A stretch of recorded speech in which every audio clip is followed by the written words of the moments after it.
Hello everyone. आज की video में हम लोग पार्लियामेंट से रिलेटेड जितने भी आर्टिकल्स हैं एक एक करके उनको देखेंगे। जैसा कि हम लोगों ने इसके पहले पार्लियामेंट से रिलेटेड दो पार्ट में किया था। पार्लियामेंट 1 में हम लोगों ने राज्यसभा, लोकसभा, उससे रिलेटेड जितने टर्मिनोलॉजी थे, चाहे वो गणपूर्ति क्या होता है, कोरम जिसे बोलते हैं, या उससे रिलेटेड स्पीकर, डिप्टी स्पीकर, सभापति, उपसभापति और सेशन, ये सारी चीज़ें हमने किया था पहले लेक्चर में। सेकेंड लेक्चर में हम लोगों ने जो भी चीज़ें छूटी हुई थी, जैसे पार्लियामेंट से रिलेटेड जितनी भी शब्दावलियाँ थी जिसमें क्वेश्चन आर, जीरो आर, ये सब क्या होते हैं, तो हम लोगों ने उसको देखा था। और जो भी चीज़ें थी लगभग चीज़ें पार्लियामेंट की 95% हम लोगों ने दो पार्ट्स में कंप्लीट कर लिया था। जो 2-4% चीज़ें छूट जा रही थी तो उनको हमने एक ही वीडियो में, ऐसा मैंने सोचा था कि आर्टिकल के थ्रू ही उसको करा देंगे। ऐसे क्या होगा कि एक बार में आपका रिवीजन भी हो जाएगा और कई जैसे पीसीएस हो गया, यूपीएससी हो गया, वहाँ पे डायरेक्टली आर्टिकल्स ही पूछ लेते हैं, तो इससे आपका वो भी रिवीजन हो जाएगा। तो हम लोग एक एक करके स्टार्ट करते हैं। इसमें ज़्यादा चीज़ें हम लोग एक्सप्लेन नहीं करेंगे, जो इम्पॉर्टेंट है उनको देखेंगे बस सरसरी निगाह से, जिससे आपका रिवीजन भी हो जाए। और ये आर्टिकल बस ये पूछेगा कि 17 और इनसे रिलेटेड कौन सा आर्टिकल है, 85, या प्रेसिडेंट की स्पीच से रिलेटेड कौन सा है, अटॉर्नी जनरल जो है उसको वोट देने का राइट्स है। जैसे आप लोग जब हम लोग अटॉर्नी जनरल कर रहे थे वहाँ पे हम लोगों ने देखा था कि कैसे अटॉर्नी जनरल को जैसे संसद के किसी भी सदन में जाके बैठ सकते हैं, बहस कर सकते हैं, लेकिन ये वोट नहीं दे सकते हैं। तो डायरेक्ट पूछ लेगा कौन से आर्टिकल में है। तो ऐसे क्वेश्चन इसी टाइप के बनेंगे, तो उसको हम लोग देखेंगे भी। तो सबसे पहले स्टार्ट करते हैं पार्लियामेंट के अंतर्गत। पार्लियामेंट किस में आता है, कौन से आर्टिकल में? तो ये संसद आता है 79 में। हम लोगों ने इसकी ट्रिक भी देखी थी, सरल। पार्लियामेंट क्या है? सरल है। तो 3 आर्टिकल्स को एक साथ ही याद रखिए, 79, 80, 81। ठीक है। तो संसद, राज्यसभा, लोकसभा, सरल। ठीक है। संसद का गठन कैसे होता है उसमें हम लोगों ने देखा था, एक लोकसभा होता है, एक राज्यसभा होता है। ठीक है। फिर राज्यसभा की संरचना कैसे होती है, कितने मेंबर्स होते हैं, ये सब चीज़ें हम लोगों ने देखा था कि उसमें राज्यसभा में टोटल कितने मेंबर्स हैं, 245। ठीक है। जैसे 229 कहाँ पे है, जैसे राज्यसभा अगर हम देखेंगे, राज्यसभा को अगर हम लेते हैं, राज्यसभा में कितने मेंबर हैं, 245। इसमें से कहाँ से आ रहे हैं, 229 आ रहे हैं स्टेट से। ठीक है। 4 आ रहे हैं यूटी से। इस यूटी में कौन कौन है, एक दिल्ली है, एक पौंडीचेरी है। ठीक है। पौंडीचेरी, दिल्ली से कितने हैं, 3। आप लोग रिकॉल करते रहिए। ठीक है। तो इससे क्या होगा कि आपकी चीज़ें एक बार रिवाइज भी हो जाएंगी और वो भी अच्छे से हो जाएगा। और 12 क्या होते हैं, नॉमिनेटेड होते हैं। ठीक है। कौन नॉमिनेटेड करता है इनको? प्रेसिडेंट करता है। ठीक है। कहाँ से करता है? लास्ट से करता है, लास्ट मुर्दा वाला नहीं। ठीक है। तो इसमें क्या आता है, एल से लिटरेचर, ए से आर्ट, एस से सोशल सर्विस। ठीक है, सोशल सर्विस। और एस से क्या है, साइंस। ठीक है। तो ये हो गया कि राज्यसभा की संरचना क्या है। ऐसे लोकसभा की संरचना क्या है, 543। हम लोगों ने इसको अच्छे से देखा था, 543। पहले कितना था, 545। ठीक है। 2 किससे हटा, ये जो 2 है एंग्लो इंडियन। एंग्लो इंडियन गए किससे थे, कौन सा अमेंडमेंट था इससे रिलेटेड, 105वां अमेंडमेंट। ठीक है। 105वां अमेंडमेंट से ये जो एंग्लो इंडियन है इनको हटा दिया गया था। ठीक है। अब बात करते हैं आर्टिकल 82 की। हम लोगों ने देखा था डिलिमिटेशन कमीशन क्या होता है। ठीक है। आर्टिकल 82 डिलिमिटेशन कमीशन, इसके पास में क्या होता है कि जैसे मान चलो कि जो भी एरिया है, जैसे जब आप लोग देखते हैं जब चुनाव आने को होता है उस टाइम पे क्या होता है कि क्षेत्रों का विभाजन होता है कि जैसे ये क्षेत्र इस कॉन्स्टिट्यूंसी से ये लड़ेंगे, इस कॉन्स्टिट्यूंसी से वो लड़ेंगे। तो इसमें हम लोगों ने 2 आर्टिकल भी देखा था, 2 अमेंडमेंट देखा था, अमेंडमेंट 83, अमेंडमेंट 84। ठीक है। तो उसको भी हम लोगों ने वैसे उसमें उसको किया था। ठीक है। तो ये हो गया। इसके साथ में हम लोगों ने अवधि का किया था। डिलिमिटेशन कमीशन और कुछ देखे तो इसके निर्णय को जो है कोई भी कोर्ट हो या कोई भी हो वहाँ पे इसको जा नहीं सकता, चुनौती नहीं हो सकती। तो ये सारी चीज़ें हम लोगों ने इसमें देखा था। अब बात करें आर्टिकल 83 की। आर्टिकल 83 क्या बात करती है, संसद की अवधि क्या होगी। उसमें हम लोग देखते हैं जैसे राज्यसभा है तो उसके 1/3 मेंबर, इसके जो है 1/3 मेंबर कितने साल पे रिटायर हो रहे हैं, 2 साल पे। ठीक है। तो ये भी हम लोगों ने देखा था।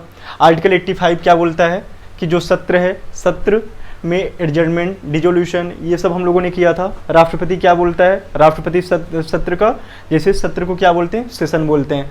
उसको सेशन को जो है बुलाता कौन है, राष्ट्रपति बुलाता है। उसका एडजर्नमेंट जिसको हम लोगों ने स्थगन देखा था, फिर डिसोल्यूशन विघटन देखा था। विघटन कौन करता है, प्रेसिडेंट करता है, लेकिन एडजर्नमेंट कौन सा करता है, वो कौन करेगा, हमारे स्पीकर करेंगे। तो इसमें हम लोगों ने देखा समन कौन करता है, राष्ट्रपति करते हैं, प्रेसिडेंट।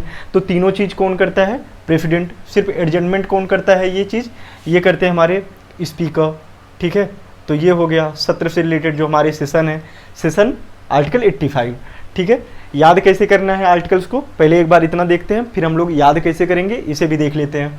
87 ये जो है प्रेसिडेंट की स्पीच से रिलेटेड है। इसको हम लोगों ने देखा था, स्पीच को रेडी कौन करता है, काउंसिल ऑफ मिनिस्टर्स। ठीक है, ये कौन है, काउंसिल ऑफ मिनिस्टर। इसमें क्या आते हैं कि अगर जैसे स्पीच हुआ, फिर हमारे जो प्रेसिडेंट होते हैं वो दोनों सदनों में लेके जाते हैं, उसको पास कराया जाता है। अगर पास नहीं होता है तो हमारी गवर्नमेंट गिर भी सकती है, उसको ये माना जाएगा कि सरकार को जो है पूर्ण रूप से समर्थन ही नहीं है।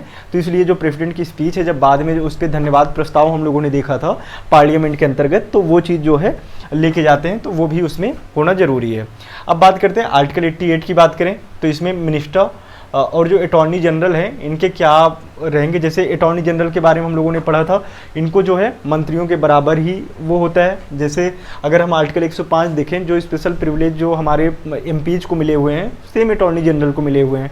ठीक है, जो अटॉर्नी जनरल हैं वो जो है संसद किसी भी सदन में जाके बैठ सकते हैं, बोल सकते हैं, लेकिन क्या नहीं दे सकते हैं, मतदान नहीं कर सकते हैं। तो यहाँ पे ये मतदान नहीं कर सकते हैं। ठीक है, लेकिन बैठ सकते हैं किसी भी सदन में, बोल भी सकते हैं। ठीक है, तो ये दोनों सदनों में कर सकते हैं, किसी भी सदन में। ठीक है, चाहे वो लोकसभा हो या राज्यसभा। ठीक है, तो ये हो गया। आप लोगों को बताना है कि अटॉर्नी जनरल से रिलेटेड कौन सा आर्टिकल है, तो आप लोग कमेंट बॉक्स में बताइएगा।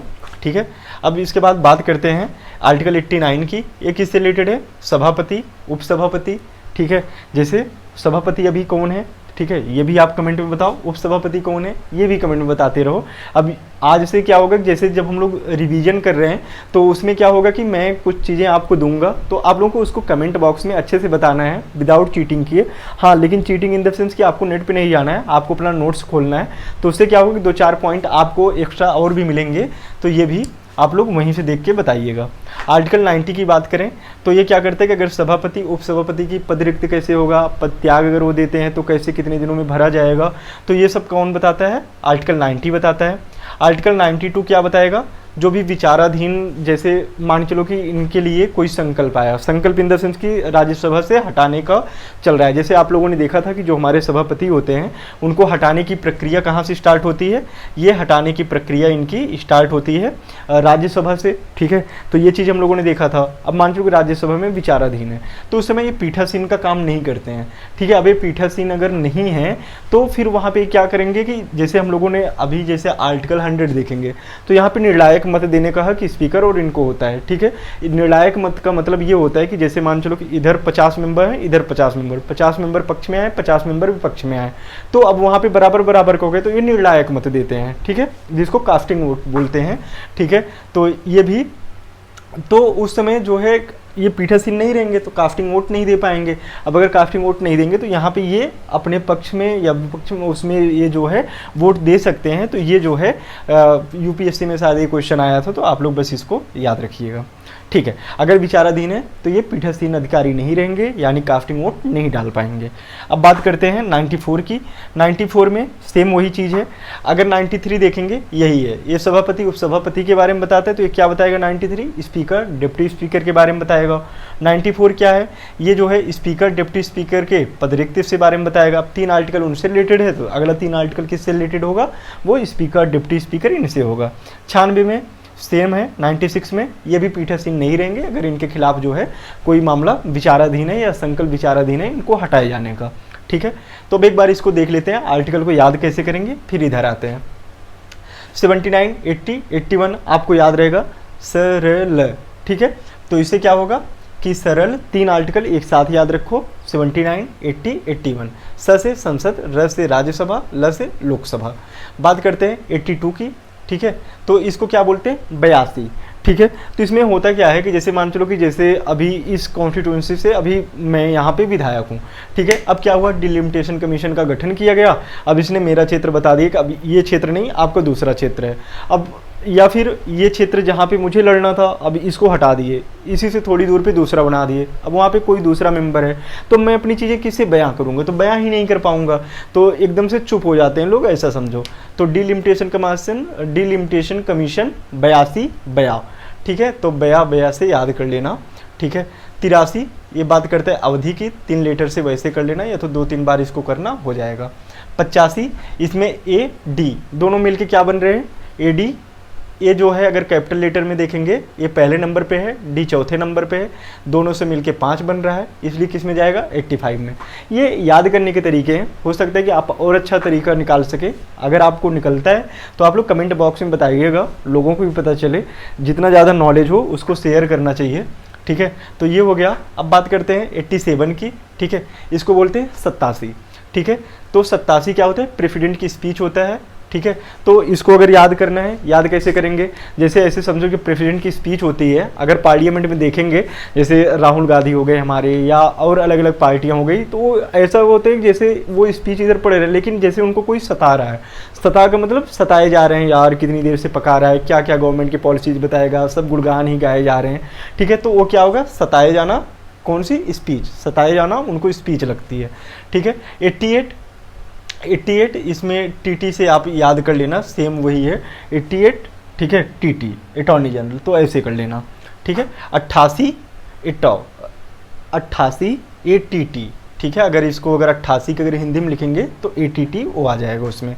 89 की बात करें, इन 3 को अब इसके बाद बांट देना है, 89, 90, ठीक है। और इसके बाद 92, 91 उतना इंपॉर्टेंट था नहीं, बस इससे रिलेटेड यहाँ पे ये था कि सभापति उपसभापति से रिलेटेड ही कोई मामला है, तो उन सब से वो रिलेटेड था। लेकिन आपको यहाँ पे क्या देखना है, 89, 90, 92, 3 को इनको याद रखना है।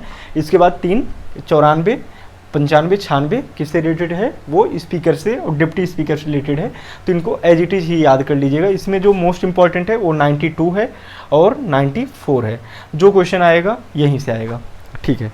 अब बात करते हैं इसके बाद ये आर्टिकल्स देखते हैं एक एक करके, और इसके साथ में ही फिर इसको लास्ट में हम लोग कि जैसे इसको लास्ट में याद करने का ट्रिक देखे तो इधर भी देख लेंगे।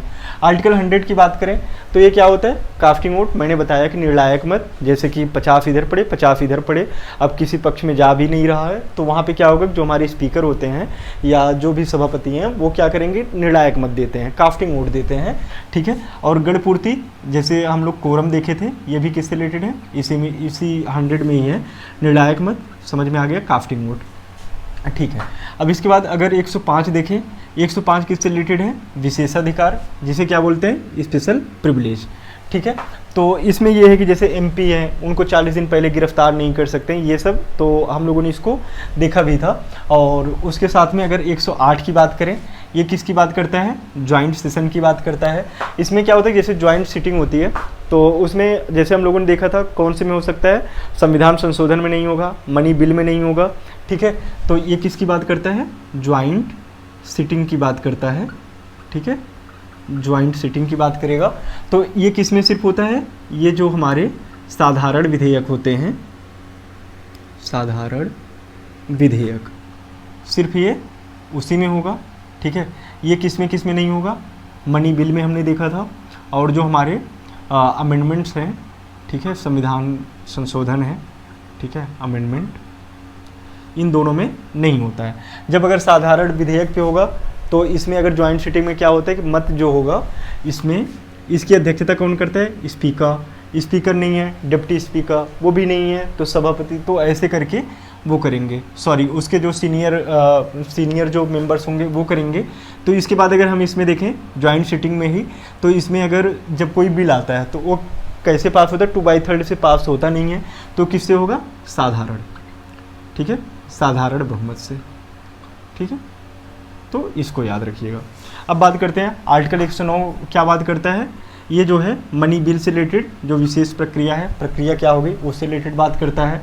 आर्टिकल 110 डिफिनीशन से रिलेटेड है, ये उसकी बात करता है।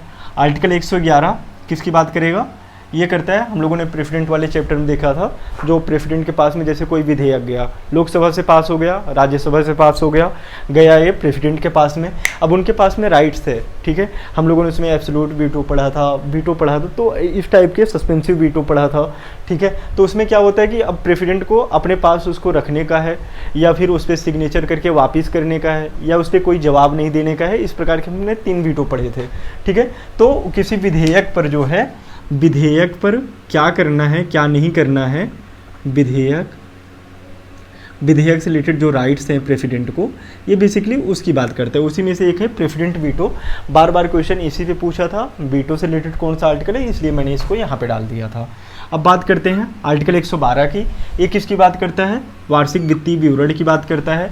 एक चीज़ आप लोग ध्यान दीजिए, जैसे बजट आप लोग सुनते हैं ना, फरवरी में अभी 1 फरवरी को बजट आ जाता है, 31 को जो है इकोनॉमिक सर्वे आ जाएगा, ठीक है, 31 जनवरी को। तो अब बजट उसमें देखते हैं, कई बार क्वेश्चन पूछ लिया है कि इसमें से कौन सा टर्म हमारे कॉन्स्टिट्यूशन में नहीं है, या बजट टर्म है कि नहीं है, ऐसे क्वेश्चन बनाता है। तो बजट का हमारे कॉन्स्टिट्यूशन में कोई प्रोविज़न ही नहीं है, मतलब कि ये वर्ड ही नहीं है, ठीक है। तो उसमें मिलता क्या है, वार्षिक वित्तीय विवरण, जिसको क्या बोलते हैं, एनुअल फिनेंशियल स्टेटमेंट, ठीक है। तो ये अब बात करते हैं आर्टिकल 114 की। ये केस की बात करता है एप्रोप्रिएशन बिल, ठीक है। ये क्या है, एप्रोप्रिएशन बिल, जिसको आप लोग क्या जानते हैं, विनियोग विधेयक, विनियोग विधेयक, ठीक है।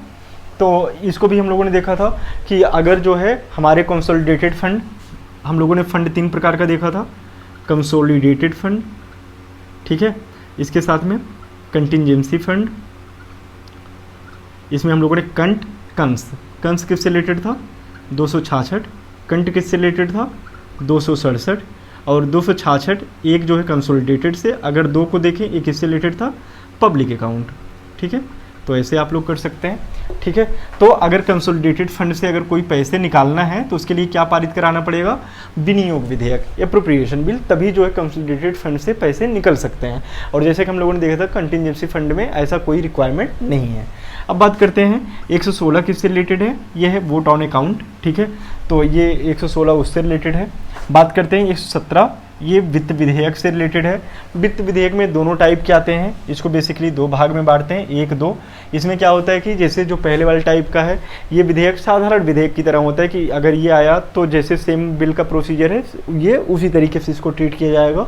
लेकिन अगर दूसरा है तो उसमें क्या होता है कि मनी बिल की तरह ये रिएक्ट करने लगता है। तो ऐसे बस इतना समझो कि 117 किससे रिलेटेड है, वित्त विधेयक से। 118 किससे रिलेटेड है, जो हमारी पार्लियामेंट है उसके क्या नियम होंगे, तो ये जो है बेसिकली उससे रिलेटेड है, ठीक है, ठीक है। तो ये जो है हमारी पार्लियामेंट के क्या उसके संचालन के कौन कौन से नियम होंगे, ये होंगे। हम लोगों ने इसमें जब पार्लियामेंट्री कमेटी पढ़ रहे थे, पार्लियामेंट्री कमेटी में हमने पढ़ा था ना, वित्त से रिलेटेड, फिर जांच से रिलेटेड, ऐसे करके हम लोगों ने बहुत सारी कमेटियाँ पढ़ी थी, जिसमें 3 कमेटियाँ, जैसे एस्टीमेट कमेटी, ठीक है, उसके साथ में पब्लिक अकाउंट कमेटी, ठीक है, पब्लिक अकाउंट कमेटी, और एक हमने पढ़ा था पब्लिक इंटरप्राइजेज वाली, ठीक है। ये 3 मोस्ट इंपॉर्टेंट थी, इनको हम लोगों ने वहाँ पे देखा भी था। इन दोनों में कितने वो होते हैं, 22 मेंबर, इसमें मैक्सिमम होते हैं 30 मेंबर। कई बार ये क्वेश्चन पूछ लिया है, तो इसको आप लोग ध्यान दीजिएगा। आर्टिकल 120 किसकी बात करता है, लैंग्वेज की बात करता है। पार्लियामेंट की लैंग्वेज क्या होगी, इसमें हम लोगों ने देखा था कि उसकी लैंग्वेज क्या, हिंदी, इंग्लिश। लेकिन अगर जो हमारा स्पीकर है, अगर वो चाहे, स्पीकर या सभापति, वो जो है जो मातृभाषा है या कहें मदर लैंग्वेज है, मदर लैंग्वेज में बोलने की परमिशन दे सकते हैं। कौन देगा, स्पीकर देंगे। तो ये भी हम लोगों ने देखा था। 120 किससे रिलेटेड है, पार्लियामेंट की लैंग्वेज क्या होगी। आर्टिकल 122 किससे रिलेटेड है, कोर्ट। कोर्ट में जैसे अगर मान चलो जैसे हमारा लोकसभा है, राज्यसभा है, वहाँ पे कोई बिल गया, अब वो किसी प्रोसीजर के तहत वहाँ पे जांच कर रहे हैं, ठीक है, और उसी में कहा सुनी हो रही है, कुछ भी हो रही है, तो उससे रिलेटेड अगर वहाँ पे कोई भी चीज़ होती है तो वो मामले कोर्ट जो है उनकी जांच नहीं कर सकता है, या वहाँ की क्या प्रोसीजर है, क्या वहाँ की प्रक्रिया है, नियम है, ठीक है, कैसे वहाँ पर नियुक्ति करें, तो इन सब की जाँच कौन नहीं करेगा, कोर्ट नहीं करेगा, ये इंटरफेयर नहीं करेगा। और ये राइट्स इन लोगों को मिलता कहाँ से है, आर्टिकल 105, जहाँ पर हम लोग स्पेशल प्रिविलेज की बात करते हैं, ठीक है। यहाँ से ऐसे बहुत सारे आर्टिकल्स हैं जहाँ पे ये पावर्स जो है हमारी पार्लियामेंट को मिलते हैं, जैसे आर्टिकल 118 हो गया, 105 हो गया, तो ये सब चीज़ें। तो ये तो हो गया आर्टिकल 122। अब बात करते हैं आर्टिकल 123 की। आर्टिकल 123 किससे रिलेटेड है? ऑर्डिनेंस से, ठीक है। आर्टिकल 123 किससे रिलेटेड है? ऑर्डिनेंस, ठीक है, अध्यादेश। इसमें भी हम लोगों ने देखा था कि अगर हमारी पार्लियामेंट का अगर कोई सत्र जो है, जैसे सेशन है राज्यसभा या लोकसभा, कोई एक भी अगर नहीं है, ठीक है, तो भी जो है पार्लियामेंट जो हमारे प्रेसिडेंट होते हैं वो अध्यादेश लेके आए, जिसे ऑर्डिनेंस बोलते हैं, ठीक है। फिर इसे जो है 6 महीने के अंदर अंदर पारित कराना होता है जब भी सेशन हमारा स्टार्ट होगा। तो ये सब चीज़ें हम लोगों ने ऑर्डिनेंस वाले में देखा था, प्रेसिडेंट वाले में, ठीक है। तो ये तो हो गया जितने भी इंपॉर्टेंट आर्टिकल थे पार्लियामेंट से रिलेटेड, वो हम लोगों ने देख लिया। एक बार इसको जो है याद भी कर लेते हैं, ठीक है। तो आर्टिकल 100 इसको कैसे याद रखेंगे? जैसे मान चलो कि 100 मेंबर हैं, ठीक है, 100 मेंबर हैं, 50 इधर हो गए, 50 इधर हो गए। 2 बार मैंने एग्जाम्पल लिया तो 50-50 बराबर हो गए। अब निर्णायक मत कौन देगा? स्पीकर देंगे, ठीक है। तो ऐसे याद रखो। आर्टिकल 105 क्या बात कर रहा है? ये जो है विशेषाधिकार, स्पेशल प्रिविलेज की बात कर रहा है। यस से जो है रिलेट कर लो, यस किसकी तरह दिख रहा है? 5 की तरह, ठीक है। और इसको अगर थोड़ा डॉटेड कर लोगे तो SP, ठीक है, SP। तो ऐसे याद रख लो कि 105 किससे रिलेटेड है? Special privilege. 5 इसकी तरह दिख रहा है, इसको डॉटेड कर लो, ये हो गया 105। आर्टिकल 108 की बात करें, अभी देख रहे हो कई जगह जो है 108 नाम से एम्बुलेंस चल रही है।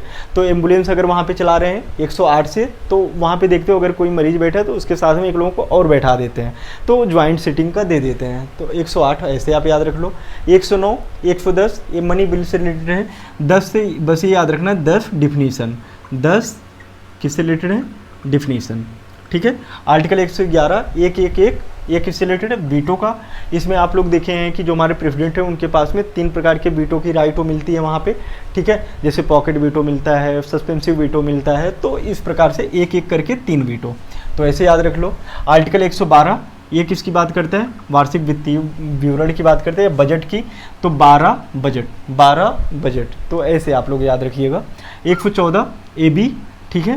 तो 14 को आप लोग कुछ भी याद कर लो तो AB से वो रिलेट कर लेना। आर्टिकल 116, ठीक है, तो ये वोट ऑन अकाउंट की बात करता है, ठीक है। तो ये देख लेना आप लोग, ठीक है। जैसे 16 है तो 16 में कुछ लोगों को, जैसे पहले जब हमारा था, इसके जब तक शारदा एक्ट नहीं आया था या उसके पहले देखें तो वहाँ पे 16 को जो है वयस्क की एज ले लेते थे, तो वह से वयस्क 16। तो ऐसे आप लोग बैठा लेना। बेसिकली हमको याद करना है, याद चाहे जैसे करो, अगर आपको एज इट इज याद हो जाता है तो वैसे याद कर लो, नहीं तो जैसे मैंने याद किया है वैसे याद कर लो। बात करते हैं 17, ठीक है। 117 ये भी वित्त विधेयक से रिलेटेड है। यहाँ पे दिक्कत ये होती है कि जैसे 17 से खतरा होता है। जैसे कोई विधेयक है, जब वो वित्त विधेयक के रूप में जैसे हमारी सरकार पेश कर रही है, इसमें दोनों प्रकार के हैं, मनी बिल टाइप के भी हैं, साधारण टाइप के भी हैं। जो हमारी विपक्षी पार्टियाँ होती हैं उनके ऊपर खतरा ही रहता है, यार कहीं जो है ये मनी बिल की तरह तो नहीं लेके आ रहे हैं उसकी तरह। जैसे आप लोग आधार को देखेंगे तो उसको मनी बिल की तरह उसको रिप्रेजेंट कर दिया गया था, तो ऐसी प्रॉब्लम होती है। 17 खतरा होता है विधेयकों के ऊपर कभी मनी बिल में ट्रांसफर न हो जाए, बीजेपी गवर्नमेंट उसमें न बदल दे। खैर, बात करते हैं आर्टिकल 118 की। ये किसकी बात करता है? जो प्रक्रिया नियमों की बात करता है। तो 18 को ऐसे आप लोग याद रख लीजिएगा। 20 लैंग्वेज की बात करता है। देखो, अगर किसी की भाषा, अगर किसी के बारे में आपको जानना है कि कोई क्या बात बोल रहा है उसको जानना है, ठीक है। जैसे अभी मैं परसों आ रहा था मुखर्जी नगर से साइड में, तो वहाँ पे हुआ ये कि मैं एक रिक्शे में बैठा, बस वहाँ पे तीन लोग आए, 3 के तीनों शायद जैपनीज थे, ठीक है। वो अपनी बातों में बात कर रहे हैं, ठीक है। अब मेरे मन में क्या फीलिंग आ रही है कि उनकी जो लैंग्वेज है उसी में वो बात कर रहे हैं, मुझे तो कुछ समझ में आ नहीं रहा है। मेरे मुंह से बस यही निकल रहा है कि भाई बस करो यार, ठीक है। एक तो उसमें 2 लड़कियां थी, 1 लड़का था, ठीक है। अब उनकी बात तो ख़त्म हो नहीं रही है, वैसे भी लड़कियों की बात तो जल्दी ख़त्म होती नहीं है, ठीक है। तो बस मैं बोल रहा था क्योंकि मुझे उनकी लैंग्वेज समझ में नहीं आ रही थी। तो 20 बस, लड़कियां इसको दिल पे नहीं लेंगी, बस मैंने याद कराने वाले बोला, ठीक है। तो खैर 120, इसके बाद 122 की बात करें, ठीक है। तो 22 कोर्ट, ठीक है, कोर्ट जांच, ठीक है, 22 कोर्ट जांच। तो ऐसे आप लोग इसको याद कर लीजिएगा, ठीक है। तो ये तो हो गया पार्लियामेंट से रिलेटेड आर्टिकल। इसके थ्रू हम लोगों ने एक बार इसको रिवाइज भी कर लिया पार्लियामेंट को। तो उसमें ये होगा कि जैसे जहाँ पे डायरेक्ट आर्टिकल्स पूछ ले रहे हैं आपका वहाँ पे काम हो जाएगा, लेकिन कुछ जगह होते हैं जहाँ पे थोड़ा डेप्थ में घुस आते हैं, जैसे मान चलो जैसे यूपीएससी आप देते हो, पीसीएस देते हो, ठीक है, तो वहाँ पे एक दो क्वेश्चन ऐसे डायरेक्ट पूछ लेंगे, एक दो क्वेश्चन थोड़ा अंदर चले जाते हैं कि चलो भाई यहाँ से क्वेश्चन उठा के देखते हैं, 3-4 स्टेटमेंट बना देंगे। तो उसके लिए हम लोगों ने पार्लियामेंट का जो 2 पार्ट में किया है उनको आप लोग अच्छे से करिए, ठीक है, और जितना भी ज़्यादा हो सके क्वेश्चन की प्रैक्टिस कीजिए, ठीक है, क्योंकि मेन चीज़ ये है कि आप कोई चीज़ कितनी भी बार पढ़ लो, जब तक आप उसको रिवाइज नहीं करोगे अच्छे से, वो रिवाइज और उसके साथ में आप उस पर प्रैक्टिस जितना ज़्यादा कर लेते हो, जैसे मान चलो कि अब आर्टिकल्स पढ़े, एक बार अब आंखें बंद करो, ये देखो कि मैंने कहाँ पे कौन सी ट्रिक्स बताई, कहाँ पे कौन सी चीज़ें मैंने बोली कि वो चीज़ें आपकी माइंड में रिकॉल कर पा रहा है कि नहीं कर पा रहा है, नहीं कर पा रहा है, एक बार वीडियो को 2x पे कर लो, ठीक है, क्योंकि मैं पढ़ाता उसी टाइप का हूँ, कंटेंट उस टाइप का होता है कि एक बार आपने देखा चीज़ें अपने आप याद हो जाती हैं, ठीक है। तो आप रिवीजन करो, प्रैक्टिस करो, 2 चीज़ें बहुत मस्ट है अगर आपको यूपीएससी या पीसीएस निकालना है, ठीक है। तो ये 2 चीज़ें करते रहो। आपकी अगर कोई भी क्वेरी है, कोई भी प्रॉब्लम है, आप लोग कमेंट बॉक्स में बेधड़क बताओ, ठीक है। मैं यहाँ पे उस टाइप का टीचर नहीं हूँ कि आपने कोई कमेंट किया तो मैं उसका रिप्लाई नहीं करूँगा। मैं ये कोशिश करता हूँ कोई भी कमेंट आए मैं उसका रिप्लाई करूँ, ठीक है। तो आपकी अगर कोई प्रॉब्लम है आप लोग क्वेरी बताइए, क्योंकि सुधार तो करना ही है। अभी धीरे धीरे चीज़ें जैसे जैसे चलेंगी, कोई कुछ बोलेगा कोई कुछ बोलेगा, तो उसमें सुधार चलती रहती हैं, ठीक है। तो जैसे आपको पता है परिवर्तन ही ब्रह्मांड का शाश्वत नियम है, ठीक है। जो परिवर्तनशील है वो आगे चल रहा है, तो आप लोग भी परिवर्तन होइए। अगर मेरे में कोई परिवर्तन लाना है तो आप लोग बताइए उसको कमेंट करके। बाकी वीडियो अच्छा लगे तो उसको शेयर भी करिए, ठीक है। तो आज के लिए इतना ही। जय हिंद। आप लोग स्क्रीनशॉट ले लीजिए।